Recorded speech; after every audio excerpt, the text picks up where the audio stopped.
Welcome to the online lecture session on power plant engineering. The topic I will discuss today is boiler. Boiler is basically a closed vessel which is used to produce steam.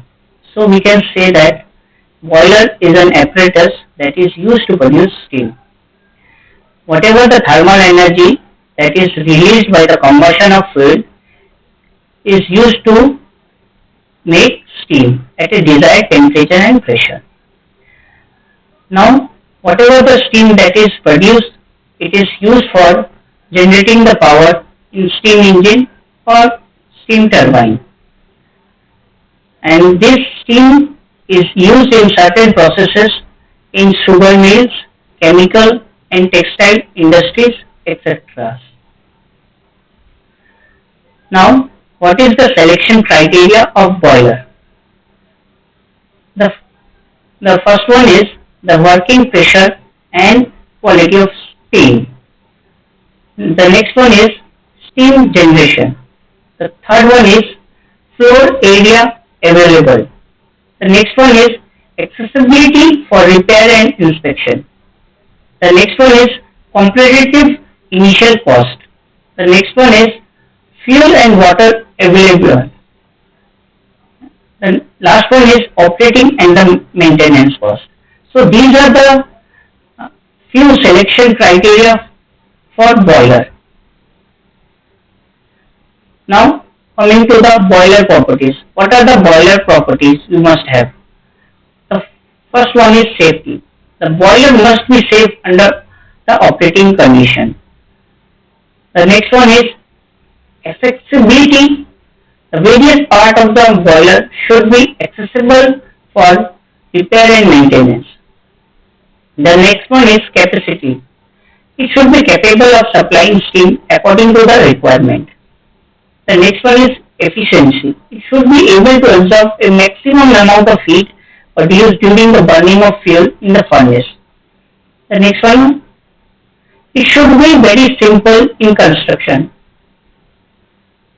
The next one is initial and the maintenance cost must be low. And last one is it should be capable of quick starting and loading. These are the main properties of boiler. Now coming to the classification of boiler. Boiler can be classified as follows: horizontal, vertical or inclined type boiler, fire tube and water tube type of boiler, externally fired and internally fired boiler, high pressure and low pressure boiler, forced circulation and natural circulation boiler, stationary and portable boiler, single tube and multi-tube boilers. So one by one we will go through all these types of boiler. The first one is horizontal, vertical and inclined type of boiler. If the axis of the boiler is horizontal, then the boiler is called horizontal. If the axis is vertical, then it is called vertical boiler. If the axis is inclined, then it is called inclined boiler. And what is the advantage of this horizontal boiler? It can be repaired very easily and it occupies very less floor area in comparison to the vertical and inclined boiler. Now, what is fire tube boiler and what is water tube boiler? Basically, you will find in fire tube boiler, the hot gases are inside the tubes and the water surrounds in the tubes. Few examples of this type of boiler is Cochrane boiler and locomotive boiler. In water tube boiler, the water is inside the tube and the hot gases surrounds them.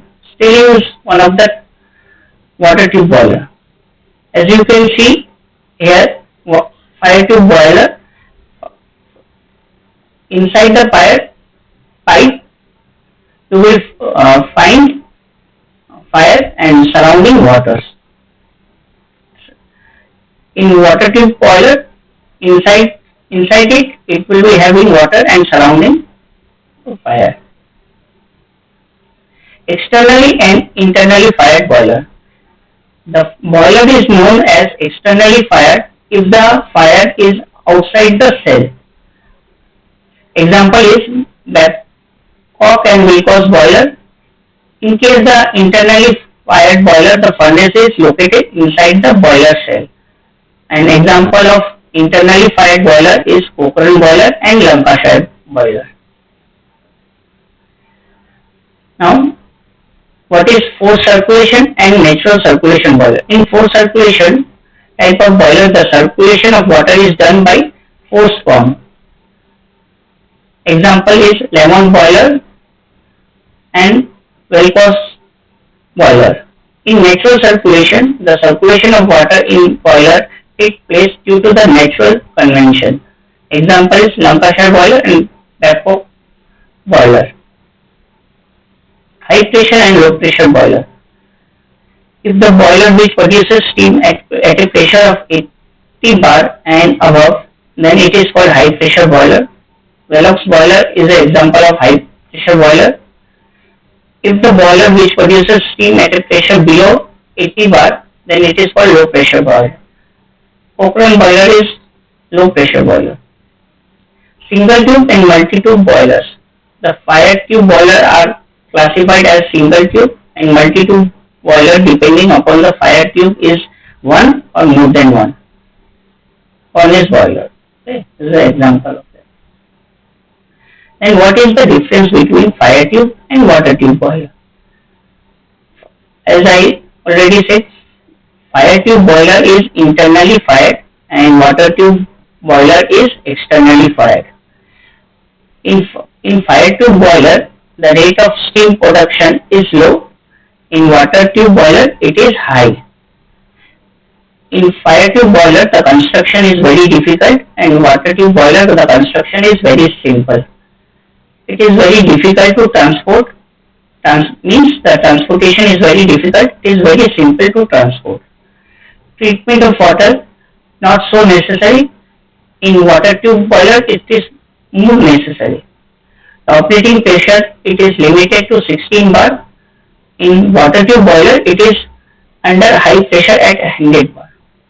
Flow area in fire tube boiler, definitely it will require more flow area.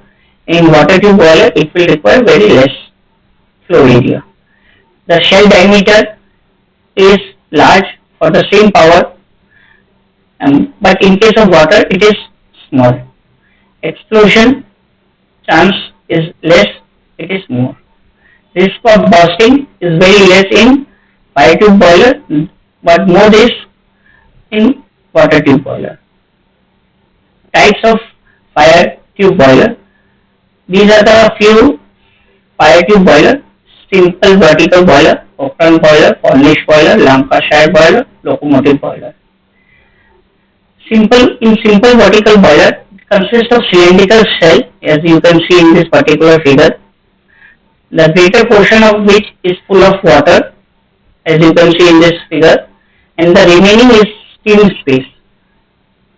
At the bottom of the fire box is grate, as you can see at the bottom. This portion is the fire grate. After burning, it will all the ashes will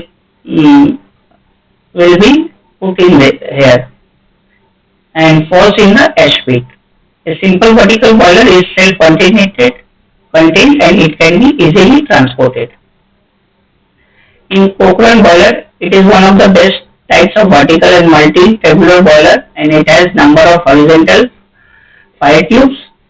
And in Cochrane boiler consists of a cylindrical shell with a dome-shaped top where the shape is provided for the steam, as you can see. So up to this much. In next class we will continue about the boiler mounting. Thank you.